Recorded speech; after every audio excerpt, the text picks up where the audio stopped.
Hi guys, my name is Abba and welcome back to my amazing kitchen. I am super excited to come your way today with another simple and easy recipe.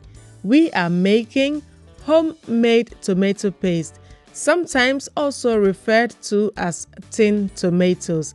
We only need one main ingredient, so you already know how simple and easy it's going to be. So let's just get started. Alright, so these fresh vine tomatoes are going to be the star of our recipe today. And if you follow me on Instagram, you already know how much I bought this crate of tomatoes for. And if you are not, this is a reason for you to go check me out on @Amazin Kitchen on Instagram. So to prep my tomatoes, I'm first going to rinse it with some cold water. And after rinsing it, I'm going to leave it in some cold water and then add some plain vinegar to it and let this sit for about 10 to 15 minutes. So this step is just to clean the tomatoes, so you don't have to do what I'm doing.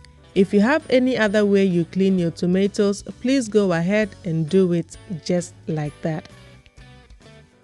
So after 15 minutes, I'm going to wash the tomatoes in the vinegar solution and then drain the water and then quickly rinse it with cold water again before we proceed.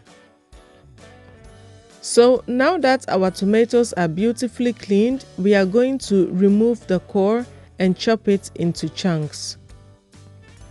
In today's recipe, I am using vine tomatoes, but you can also use Roma tomatoes or any tomatoes that you can get your hands on. You just have to make sure that they are very ripe and bright in color. At this point, I am done chopping all of my tomatoes and this is what I am left with, so we are going to proceed with the next step. Scoop some of your chopped tomatoes into a blender and blend this until very smooth and fine. Do not add any water as the tomatoes contain a lot of water on its own. I will show you later how much water I had left sitting in my bowl.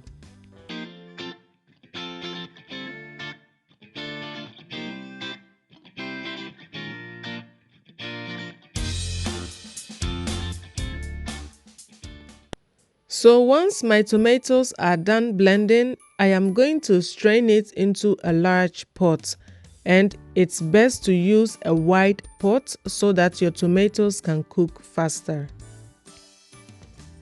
Now pour your blended tomatoes into your strainer and stir it to separate the tomato juice from the seeds and the skins.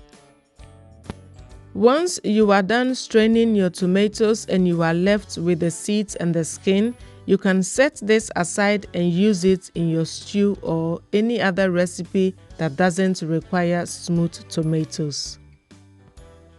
Now continue blending the remaining tomatoes and strain everything into your pot as well until all your tomatoes are blended up. Now just look at how much water the tomatoes released just by sitting in the bowl. If you have the time, you can pre-chop your tomatoes and allow it to sit for a couple of hours before you blend and strain, just to cut down on your cooking time. So at this point, all my tomatoes are blended up. This was my last batch, so I'm going to transfer my pot onto my hob and cook this on medium-high heat. In this step, all we are going to do is to cook down all the moisture in our tomatoes. So we are going to stir frequently in between whilst this cooks down. This is a lot of tomatoes and so a lot of moisture, so you have to be patient and allow this to cook down. About 1 hour into the cooking time, you can tell that the tomatoes have cooked down quite a bit, and so you can tell that the moisture is gradually evaporating. We are now 2 hours into the cooking time and you can clearly see that the tomatoes have reduced quite a lot But as you can see, we are nowhere near tomato paste. So this is not difficult, but you just have to have a lot of patience and allow your tomatoes to cook down completely. Now this is 3 hours later, and you can already tell that this is beginning to look more like it. We are getting close to tomato paste, but it still has a lot of moisture, so we had to cook it down some more and therefore entered into 4 hours of cooking time. 4 hours later, and all the moisture has evaporated and we are left with this beautiful paste. Now add 2 teaspoons of salt, stir that in and allow this to cool down and transfer it into a bowl. The salt here will act as a preservative. You really have to make sure that there is no single moisture left in your tomatoes before you turn down your heat. So for the sake of this video, I didn't have all the time to allow it to cool down completely, so I just allowed it to cool down slightly and then transferred it into my bowl. Because we use the right tomatoes, you can see how rich our tomato paste is. It is so vibrant in color, even though there is no color in here. This is just pure fresh tomatoes. Now, can you imagine yourself cooking some wache stew or some jollof with this badass tomato paste? To further preserve my tomato paste, I added about a 1/4 cup of olive oil for the amount of tomatoes that I used. The oil will prevent your tomato paste from becoming moldy.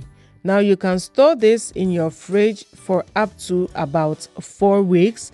And if you are not going to use this up, you can freeze it for up to about 6 months or longer. If you wish, you can also transfer this into a sterilized jar and boil it for about 15 to 20 minutes for a longer shelf life. So now that you know how easy it is to make your own homemade tomato paste, I hope that you give this recipe a try. So until I come your way next time with another amazingly delicious recipe, thank you so much for watching, guys, and see you in my next video. Bye!